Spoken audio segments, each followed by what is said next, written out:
tonight, a swing state surge. New polls this evening show the vice president's campaign is picking up speed in crucial battleground states. That includes Pennsylvania, where Kamala Harris has now opened up a 6-point lead, 51% to Trump's 45. Now, that is outside the margin of error.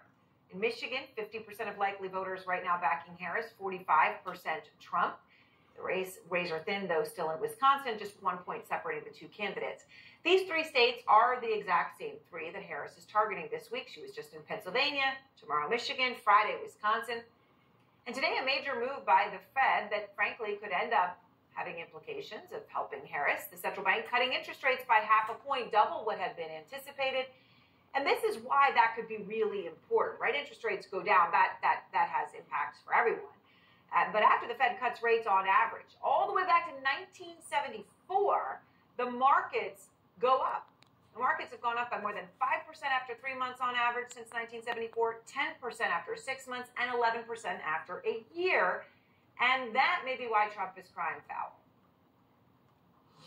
I guess it shows the economy is very bad to cut it by that much. Assuming they're not just playing politics, the economy would be very bad, or they're playing politics, one or the other. But it was a big cut. Well, do you happen to know where Trump was standing when he said that? He happened to be inside a bar in New York City. So let me just go back to those swing state polls, including the one that I led the show with, Pennsylvania, that has him losing by, frankly, an overwhelming margin. A state that if Harris wins, it is really, really hard for her to lose the election. Maybe you'd think Trump would be in Pennsylvania or another one of those swing states. But he was there in New York City. And as I speak, he's about to hold a rally in Uniondale, New York. Now, that area is a Republican stronghold. But, of course, that's just one area. The campaign says it's given out 60,000 tickets, right? So you could have a successful rally there. But here's the thing. Trump lost New York by 20 percentage points in 2020 and 2016. 20. So is he being delusional when he says this? I love New York. I always love New York, and we're going to give New York a big play. You know, I leave here. I mean, you see the crowds, and it's so friendly. I love New York. I think we have a real chance of winning. Look, a 20-point spread, you know, maybe when Biden was at the ticket, that was actually, there was starting to be some serious conversation. There really hasn't been any of that since. But that may be why Democrats are all too eager to welcome Trump to New York. A state party chair tonight saying, quote, I'd love to have him here because anytime he's in Nassau County, he's not in Pennsylvania, he's not in Wisconsin, Michigan, he's not in Arizona, Nevada, Georgia, North Carolina, so he can stay here.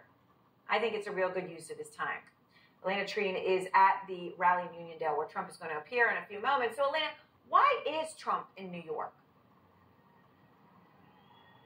Well, Erin, all of the questions that you are asking is exactly what I'm hearing, not just from Democrats and others, but Republicans as well. A lot of people are questioning why Donald Trump, with just 48 days until Election Day, is spending time in a state where his campaign recognizes that this is not a battleground. Now, for Trump's part, he argues and insists continuously that he thinks he could win in New York. But in my conversations with Donald Trump's team, as well as his allies, they recognize that this is not, a strategic move coming here today. Instead, they told me that a lot of this, what's behind this visit, is steeped in nostalgia. Donald Trump grew up in New York. He loves New York, and he's always wanted to hold a large rally in a big arena in New York City or in New York itself, particularly ever since he went to the Bronx and did an event there in May, and thousands of people came out to support him. Now, I'll actually remind you, Erin, that a couple months ago, Donald Trump's team actually talked about trying to do something at Madison Square Garden. Of course, the logistics of that, the size of Madison Square Garden just wasn't feasible. So this is kind of